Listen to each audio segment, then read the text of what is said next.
this book. Got on the 20th anniversary of Paul Wellstone's death, I'm going to do readings from it, pure readings from it, starting with biography. Paul David Wellstone, Minnesota's senior senator, was born to Russian immigrants Leon and Minnie Wellstone on July 21st, 1944 in Washington, D.C. Paul was raised in Arlington, Virginia, and attended Wakefield and Yorktown high schools. An accomplished student and athlete, he went on to the University of North Carolina in Chapel Hill, where he was a champion wrestler.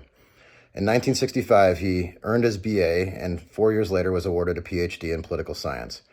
He then accepted a teaching post at Carleton College in Northfield, Minnesota, where he taught for 21 years. From 1983 to 1984, he was the director of the Minnesota Community Energy Program.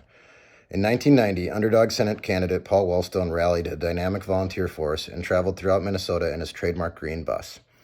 He was the only Senate challenger that year to unseat an incumbent U.S. Senator. Paul Wellstone's experience as a teacher and community organizer in Minnesota and his work representing Minnesotans in the Senate provided the framework for his progressive priorities and accomplishments. During his first Senate term, Senator Wellstone led legislative battles to make health care more accessible and affordable and won workers' protection to take time from work to care for their families without losing their jobs. He helped raise the minimum wage, successfully fought to protect seniors' pension funds from corporate raiders, and authored historic ethics and lobbying reform measures that forever changed how the people's business is done on Capitol Hill. Senator Wellstone expanded health coverage for those suffering from mental illness, worked with a bipartisan coalition to write a new farm bill, and blocked harsh bankruptcy reforms unfair to consumers, as well as efforts to open the Arctic National Wildlife Refuge to oil drilling. He secured federal resources for Minnesota schools and worked tirelessly on behalf of veterans, passing legislation to aid homeless veterans and securing compensation for atomic veterans suffering from cancers due to radiation exposure during their military service. He was also a leader in efforts to combat violence against women. In 2000, Wellstone joined with Senator Sam Brownback, Republican Kansas, to pass historic bipartisan legislation to prevent international sex trafficking of women and girls, establishing first-ever penalties for those who enslave and traffic in persons. Paul Wellstone was one of a kind. He was a man of principle and conviction in a world that has too little of either. He was a passionate visionary who never gave up hope that we could make the world a better place for everyone. A committed fighter for social justice who gave a voice to the voiceless, a man with a huge heart who lit up a room and the hearts of others when he walked in. He was a man who valued others for who they were, not where they came from or what they wore, or their position or social status. He was dedicated to helping the little person, thus say guy, in a business dominated by the big guys. Senator Wellstone's life was tragically cut short when the plane he was traveling in crashed southeast of Eveleth, Minnesota, leaving no survivors.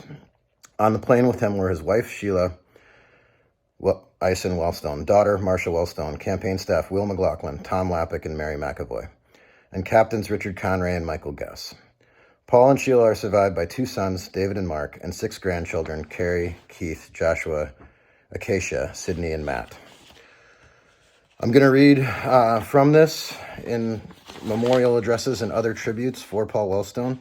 There's many senators at the time, including Republican senators, that spoke on Monday, October 28th, proceedings in the Senate of 2002, and the crash was Friday, October 25th in the morning.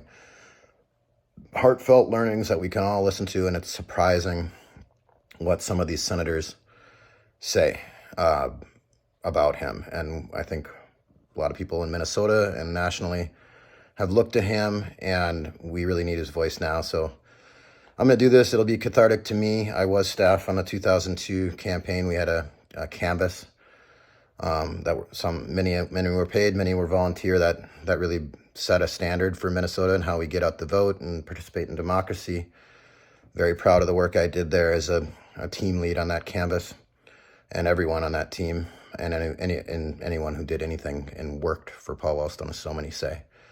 So I'll be reading this going forward. It's quite a lot. But I don't know. I feel like it's something that's needed in these times.